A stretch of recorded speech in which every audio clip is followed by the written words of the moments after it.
এখন হাবিত এটা শিয়াল অকলে শুই আছিলে। সি টোপনিয়াই আছিলে। সেই সময়তে এটা গাধ সেইফালেদি আহি আছিলে।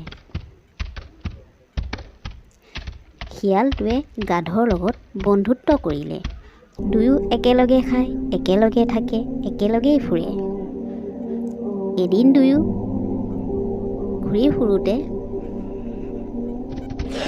আজি এইখন হাবিলৈ যাওঁ ব'লা। এইখন হাবি ঘন অৰণ্য।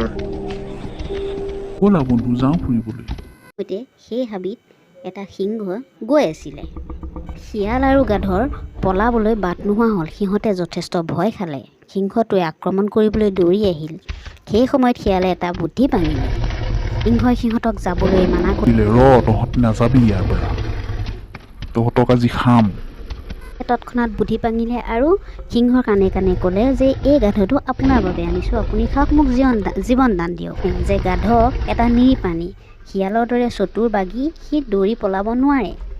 সিংহৰ খঙতে সিংহই গাধটোক এৰি শিয়ালকে ভোজন কৰোঁ বুলি শিয়ালৰ গাত জঁপিয়াই পৰিল। সাধুটোৰ পৰা বুজিলোঁ যে আনৰ ক্ষতি কৰিবলৈ গ'লে নিজৰো ক্ষতি হয়।